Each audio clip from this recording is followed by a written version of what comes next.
I would request all the panel members and the moderator to please join us on stage. A very good morning to all. It's glad to be here to moderate a discussion on a theme that's very close to our heart, and it resonates with all of us a lot here. It's all to do with change, learning, relearning, learning, unlearning, and relearning. The only thing closest to that I can think of is software updates that comes from our phone. By the time you have updated your software, you know that it's time for the next update, and our brain has to be rewired to the new format. So it's all about that. In the fast-paced world of today, and everyone has spoken about large-scale technology-driven changes in the so the kind of speed with which the world is changing today in the area of business landscape, in the area of technology landscape, and workforce dynamics.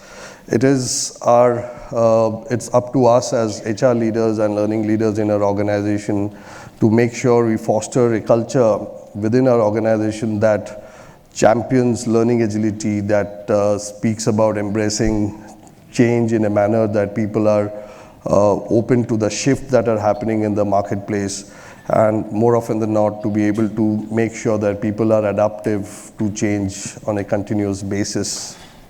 Right. So to give you a context, so the discussion that we will hear today, we will explore areas around how organizations can build a mindset of continuous learning and adaptability, the role of HR in enabling unlearning outdated practices and fostering innovation, practical strategies for individuals and leaders to navigate constant change. So we have eminent leaders from the HR and learning world. So we will go with each one of them asking certain questions related to the theme, and let's learn from them. So we'll go to Manoj first.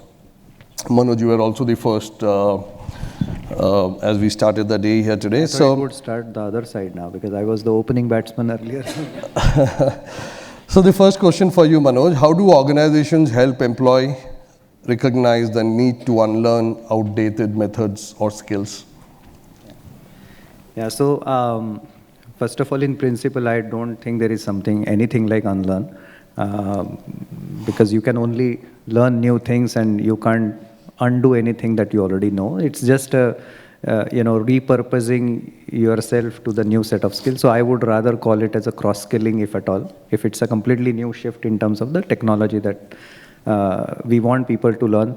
So I think I kind of touched upon it in the morning, but I think it's important to for every learning and development professional. I think our biggest challenge is, how do you really convince employees to learn something? So that challenge doesn't go away here either. So I think one of the best things could be to really create that purpose.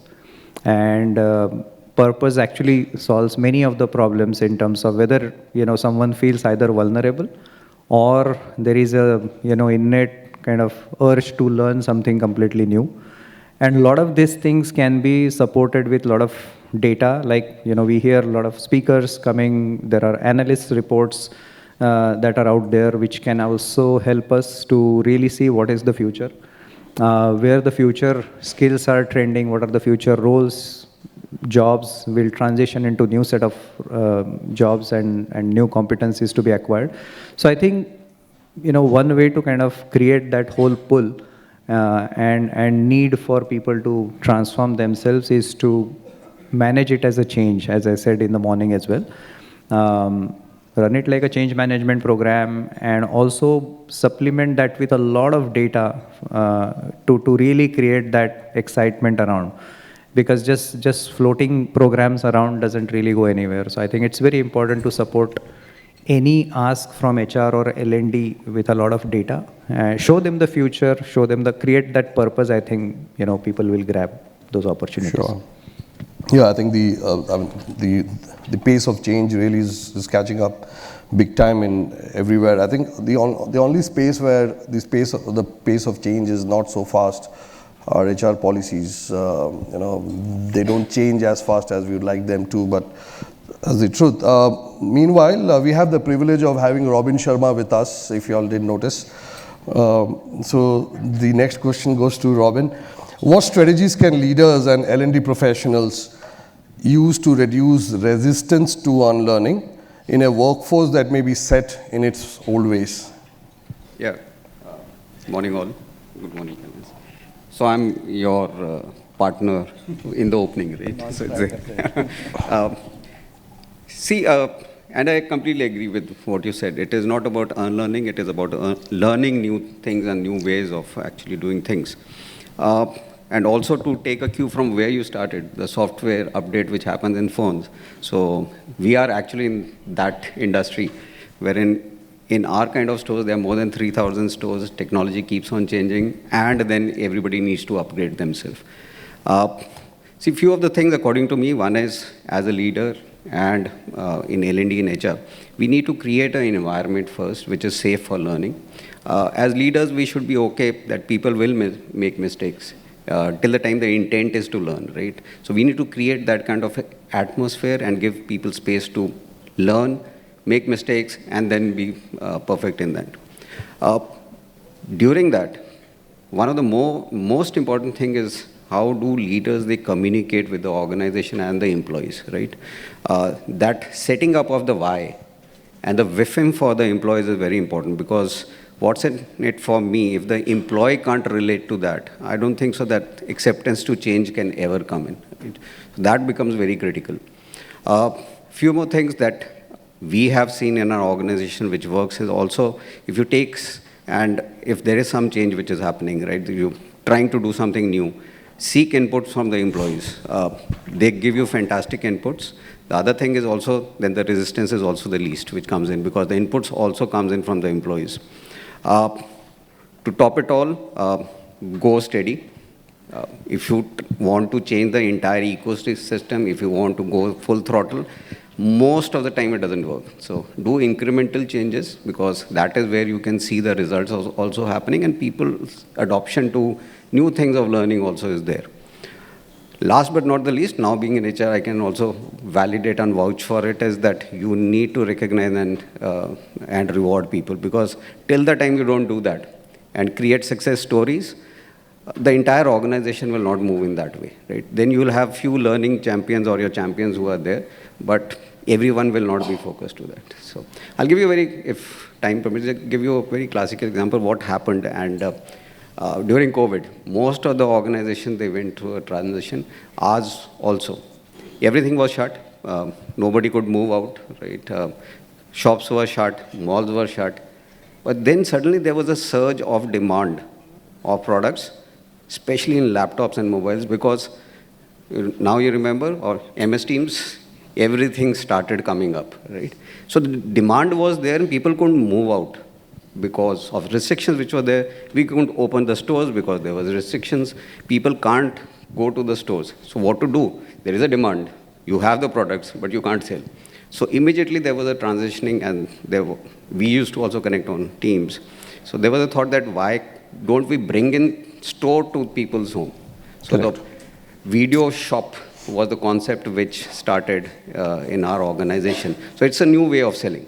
We had always trained our people how to sell when the customer is in front of you, but they were not equipped how to sell through a video, right? Because it's a different ball game altogether. You need completely different skills when you have to shop online, right?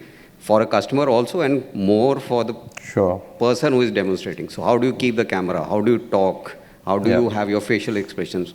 So again, all these things. So communicate, create the WIFM, what's in it for me? So when they sell, they also earn incentives. So everybody was not earning, so they were earning. They were moving out, but there was something in for them. There were new skill sets they were learning.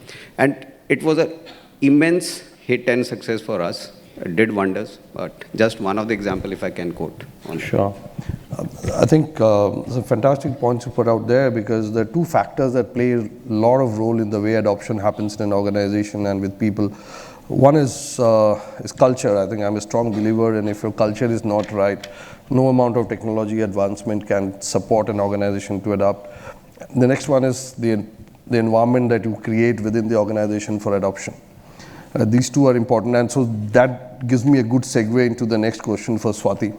Swati, how do we create learning environments that promote not only learning new skills, but also unlearning old ones that may conflict with adoption of new Gen AI and everything that is out there coming our way? I think interesting question, and talking about culture, I'll just touch upon what he's talked about, Robin talked about. I think while we are trying to inculcate a learning environment and we're trying to build, the culture, I think one very important thing which I would like to go back to, Tom, is that creating the psychological safety, the space where an organization and as leaders, we are creating that environment that it's okay to fail.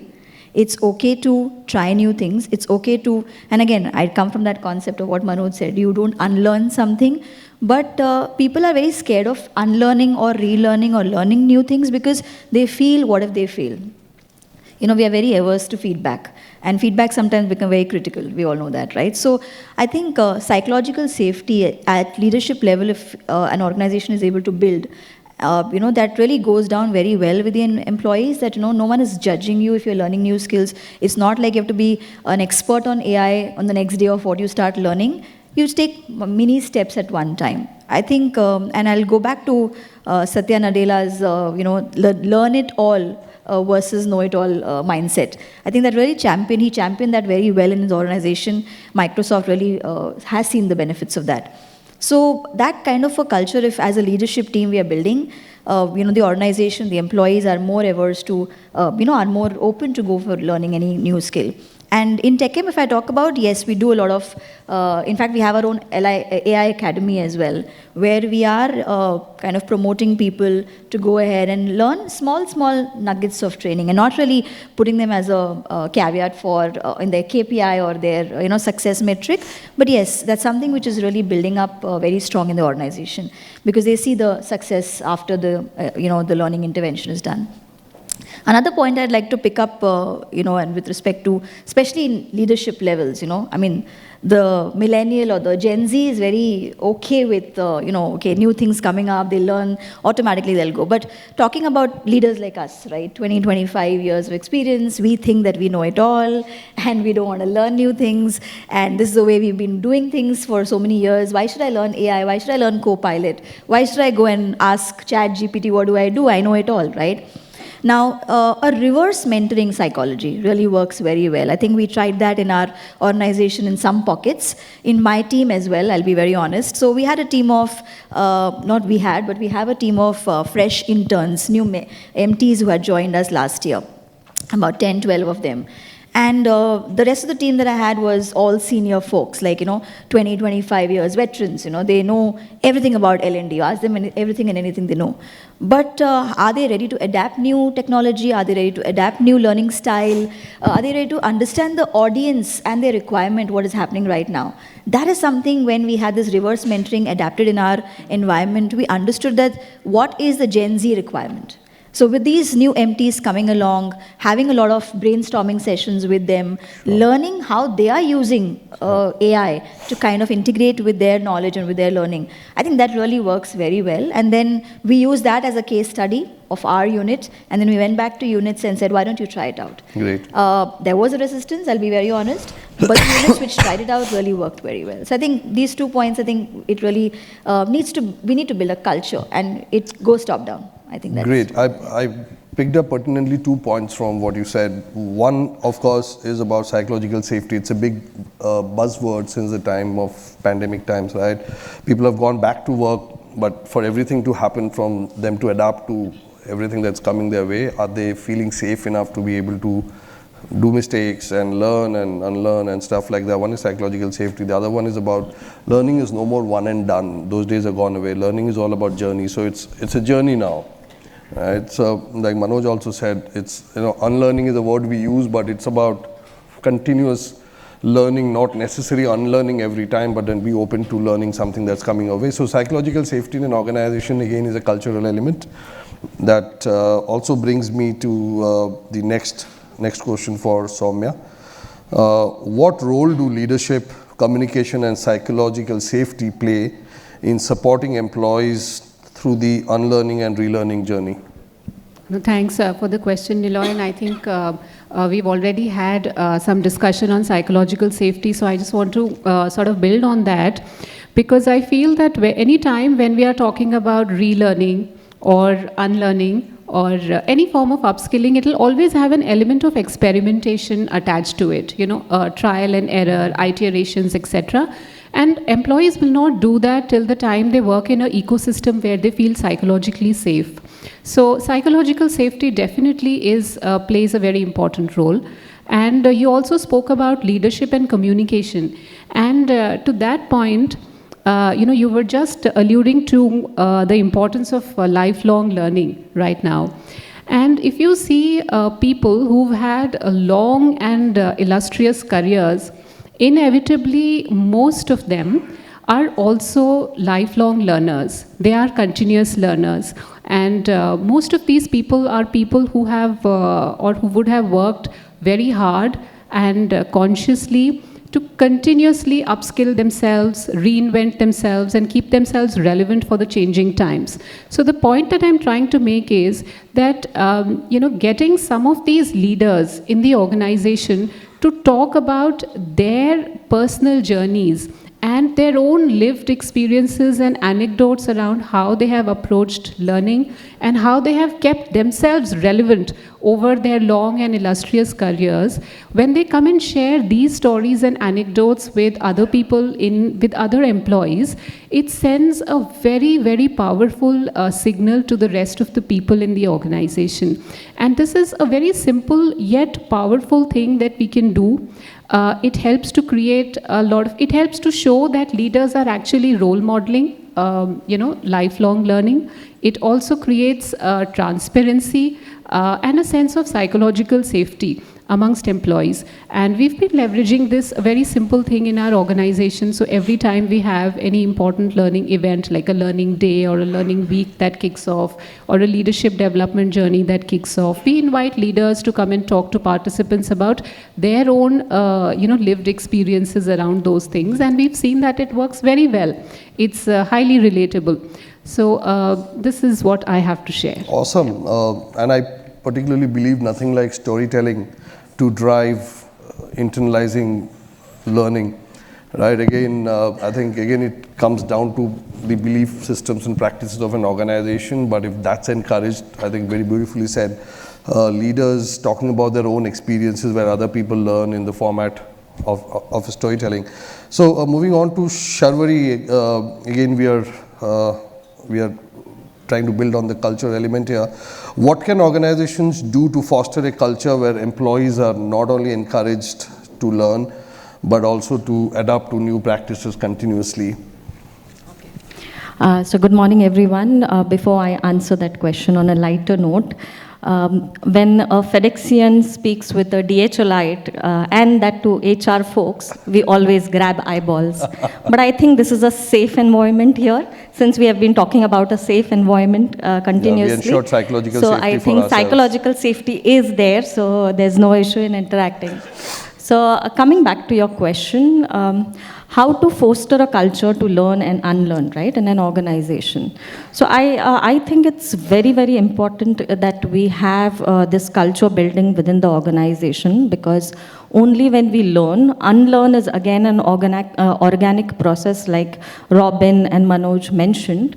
It's important because it will impact the adaptability, we will have growth and also change within the organization. Now, how do we do it? The first of all, or the most important, is the growth mindset, right? It comes from the top. If the leaders showcase a growth mindset within the organizations, and the employees know that if we display this kind of mindset, we can adapt, we can change. There is an avenue where your skills can be developed over time, where you can learn new skill sets, right? And in the process, you unlearn the outdated practices. So I'll give you an example. Google has a 20% time initiative, right? Have you all heard about it? Anybody here? Right? So 20% time initiative is this 20% time they allow the employees to spend on non-key responsibilities. They can focus on anything that they would love to.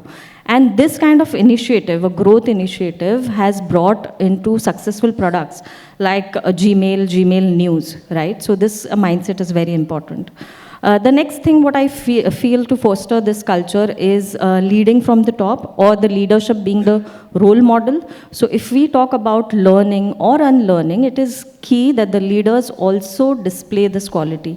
They should be willing to learn and at the same time in the process unlearn outdated practices. Now a quick example here is within DHL, we have a policy of 0% carbon emission by 2050. Right now, our leaders are leading by example, wherein they have themselves gone on the floor and trained the employees that how can we use EV vehicles, or what is the impact of using solar panels and things like that. So we are leading by example here. The next very important is having a collaborative cross-functional approach. We talk about learning, right? It's very easy when we have teams from different departments or different teams within HR where we learn from our peers, right? There is peer learning, there is collaboration. When we do that, when there is cross-functional learning, it is easier to learn because everybody is learning together and we understand from others that what is it that others must have failed or found difficult. Their challenges, we take lessons from their challenges and that helps us to build. And what everybody mentioned, I think I concur on everyone's thought what Manoj, Robin, Soumya and Swati mentioned about safe environment. It is the key for learning and unlearning.